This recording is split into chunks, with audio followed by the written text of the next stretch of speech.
My neighbor's 7-year-old son disappeared 2 days ago. I knew what had happened to him, and I did not do anything. Not intentionally, at least. It was just an accident that you could not have seen coming. I was trying to make a seesaw out of wood that laid in my front yard since the day they cut down the tree, which, by the way, used to look as if it would come down and collapse on the roof any fateful day. I found a perfect way to use the wood once the tree was down. Stacy, my 6-year-old daughter, liked one of those seesaws she had seen in the park. She just used to go gaga over them. I had lost the count of how many times I had to play with her on those things. She just would not budge until I obliged. My stubborn little princess, she was. What would she not give to have a seesaw right in the front yard? I had thought. Charles, one of these days you will have to build a seesaw for this bugger of ours, my wife had said more than once by now. So now that I had the wood, I had thought of a perfect place to lay its base. It was that uneven patch of ground in the yard that came into existence because of a shitty job of landscaping. I was done with making a seesaw sooner than I had expected, so I rented one of those giant wood chipper and decided to get rid of the extra wood. I toiled away for a good couple of hours and decided to treat myself with lemonade, a highly desirable specialty of my wife's hands. When I came back out in the yard, with belly full of liquid, I turned the chipper back on and vowed to get done with it by dusk. Little did I know that Sam, my neighbor's son, had creeped up inside the hopper while playing hide and seek. I thought he had no chance.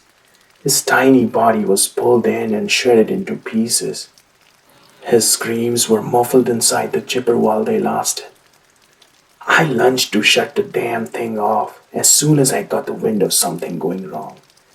But it wasn't going to help by that point. He was already reduced to a mangled mass. His blood dripped from the edges of the chipper and onto the grass that now turned red. My gut retched and spilled out at the sight of this calamity. I knew I could not have explained this to anyone. No one would believe that it was an accident, a middle-aged man involved in a child's death. Well, that is too familiar of a narrative, reaching only to one conclusion. I still considered a tiny possibility of people believing my story eventually, if not right away. Maybe they will be logical and understand that these accidents can happen, and there was no way I would have harmed anyone in such a merciless way, let alone a child. But after a brief contemplation, my head told me that even if people believed me, they would never forgive me. My life would go on and end one day, still under the shadow of this horrible accident, making me the most hated man in my town. So I buried him, all pieces of him, as a matter of fact. Right inside that ditch that laid in the middle of the yard, he was put to rest. And then, as previously planned, I placed the seesaw on top of it. I rendered the ground beneath it precisely uneven, just as it looked before, as if it hadn't been dug at all. Charles, have you seen our son Sam anywhere?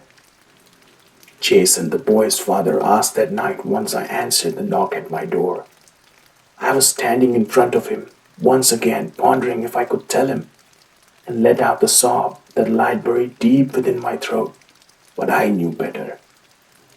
Charles, have you seen my Sam? My Sammy? We cannot find him anywhere. Jason asked again, shaken and distraught. His wife Maria stood beside him with eyes that wouldn't stop leaking tears. No, I don't. I have not seen him, actually, I managed to say. Well, can you keep an eye out, buddy? We should find him soon, but just in case, if you see him first, he said, before running after the next house in search of Sam. As I saw them trudge with heavy hearts and anxious minds, I wondered how long would it take before they came to terms with the fact that their son Sam would never come home. Then yesterday, I meandered in the yard, stealing glances at the seesaw as every glance reminded me of the sight of the boy's chopped limbs jammed in the chipper. I tried strolling around. I tried burying my face in the newspaper. I tried focusing on the yapping television. But I just could not find peace no matter what I did. In the afternoon, while I was in my yard, I saw Jason and Maria getting out of their house and driving away as if they had stumbled upon a clue on Sam's whereabouts. They were literally making a run for something, it seemed. Their faces displayed unwavering spirit that had not allowed them to quit.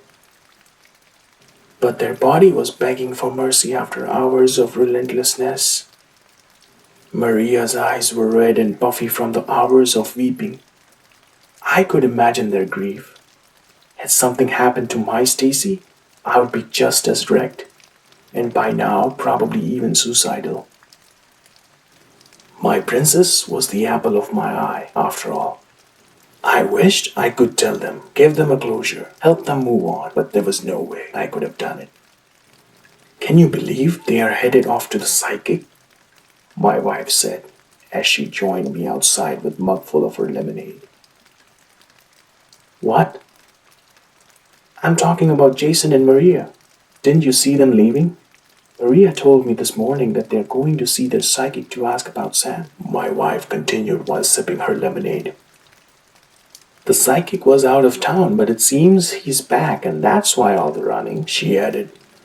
I looked at her, engrossed in relishing her drink. She was making sound observations. As if the goddamn psychic will help them find Sam. Idiots, she scoffed.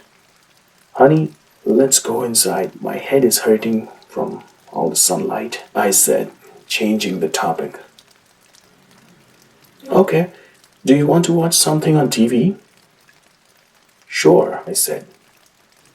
But yeah, I cannot get over the fact that Jason and Maria are dumb enough to go to their psychic rather than checking on the detectives who may actually find their Sam, she said as she followed me inside. Honey, let me check if Stacy's awake from her nap, I said and left the living room as I could not talk about my neighbor or their son anymore. The next morning, I woke up to my wife jolting my arm, gasping and sweating. Charles, wake up! Wake up! Stacy, I cannot find her anywhere, she was screaming. I flung myself out of the bed and ran into Stacy's room as my wife followed me. I searched the entire house, everywhere around the house, screamed her name on top of my voice without pausing to breathe, but she was nowhere to be found. My wife called the cops and was assured that they were on the way. My head was spinning as if I was thrown headfirst into the deep gorge. My feet never stopped running around the house even though my eyes had done countless futile searches. Let's search around in the neighborhood until the police arrives. Let's ask the neighbors at least. Let's do something, my wife gagged, almost begging. That was when something dawned on me. I ran outside and went straight to my neighbor's door. I pounded on it without halting.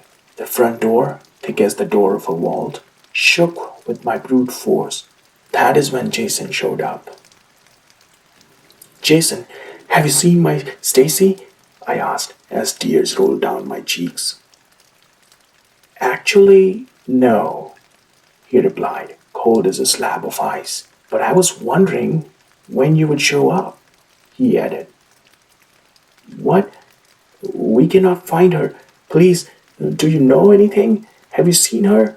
I sobbed. He stared into my eyes and stayed quiet. I sensed something strange, something ominous in his head, lurking through his emotionless eyes. Jason, did you do anything? Please, for God's sake, just tell me where my Stacy is. I wept. He took a step forward and looked at me carefully. His face was still without an expression, eyes now sparkling as if enjoying the sight of my misery, and the chest swelling with satisfaction of some sort. I have no idea, Charles, but I'm sure if you asked my psychic, he would tell you that your Stacy is probably where my Sam is. Wherever they are, they might just be together. He spoke as he turned his head to the left. His eyes gazed at my yard and settled on something very particular. I followed his eyes and turned to look at my yard. What I saw sent shivers down my spine. There, in the middle, the ditch underneath the seesaw seemed freshly dug and covered.